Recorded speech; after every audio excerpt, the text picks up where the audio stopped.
So we want to talk about Pulse Sure. and I know that launch is coming soon. Can you speak on why you wanted to not only create a new coin, Hmm. but a new blockchain, Yeah. and the benefits of that? So, when I was creating Hex, the issue is how do you get the most efficiency?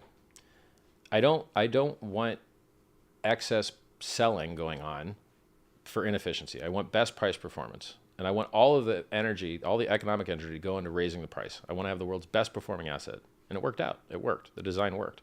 So part of the reason that design worked is because we were secure. Why were we secure? Because we launched on a secure network. Ethereum was a secure network. What is the downside to that? Also, there was other upsides. Easy to get into a stablecoin. You don't have to go through a middleman. It's all in the same chain. Easy to trade. Mm, No AML, no KYC, no sign up. You can trade back and forth to stable and Hex, back and forth all you want. No middlemen. Get rid of all the middlemen. Make it more efficient. The only downside to that method, was that because the network was so good and offered it so much, it became so popular that it became very expensive to transact. And so people were paying $1,600 to end a Hex stake, and they're having to pay $50 to $60 to $70 to buy in. I don't like having a $50, $60, $70 penalty to on-ramp a new user. It's not fair.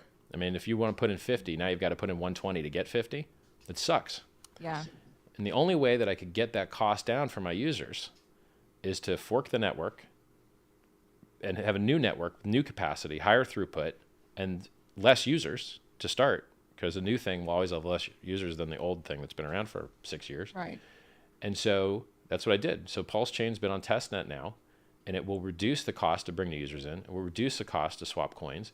It will give you the world's largest free airdrop. You get a copy of every single coin on the Ethereum network on this network for free.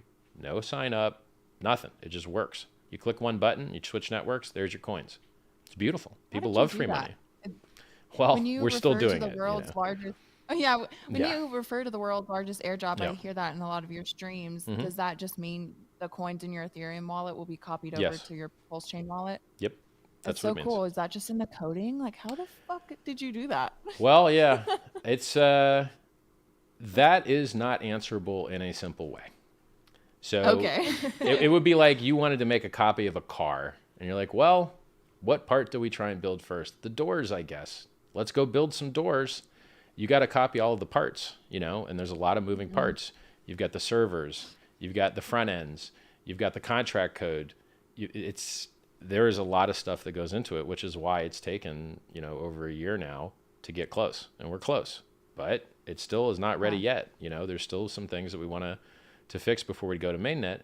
For me, with Hex, we've had 100% uptime, flawless operation for years, while other people have lost billions of dollars. That's because we care about security more than they do. And I'm not willing to go to market with any kind of risk that anyone lose anything. I'm not going to market and let people lose. We care Yeah. about security greatly, because if you don't have security, what do you got? You got nothing, in my opinion. So Yeah. we just need to tighten up some things. We're kind of doing our internal security audit now, and we find some stuff we got to fix, and we got to fix it. It just has to be fixed. So, Yeah. and we've got the plan to do it, and we've got the manpower to do it. I think I got like 14 devs now. I got a lot of devs, and these guys are making top dollar, stupid Mm. money. Like this, Yeah. Wow. yeah. I mean, like it's under audit. Stuff has been found. It is being worked on. As soon as I have a time frame, I'll give you the time frame. I know you guys are tired of hearing weeks, but it feels like weeks to me, man. Hmm. So like I'm not willing to launch early to leave bugs that only we know about, that you're just hoping like, hey, I hope no one else finds it. I don't like that. You know what I mean? Even if they're bugs that just pause the network.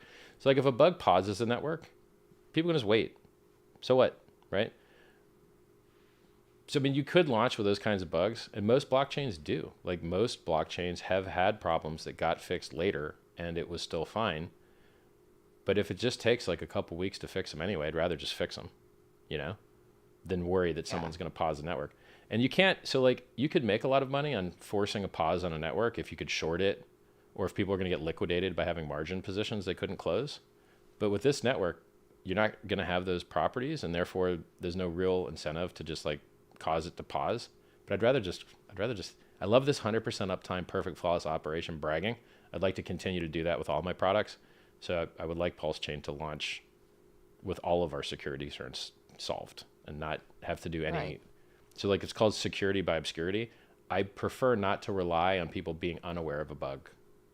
I just prefer that everyone could know about it and know they can't do anything. Like it's fixed, you know? That's amazing. Yep. So What was that? Pulsechain Sacrifice, you could give money to charity and get free coins, or you could give money to an Okay. address for a political statement and get free coins. So we raised $27 million for charity, medical Okay. research, and then I think there was like 600 million total that came in for Pulsechain before the sacrifice like volume phase ended, and then there was like $1 billion on Pulsex. It's like 1.6 billion total. Then if you like That's assume crazy. if you don't count the hex, there was like maybe 660 million stable coins between the two in the end. It's a lot of economic energy for sure. I want freedom of speech to return. I want privacy to return.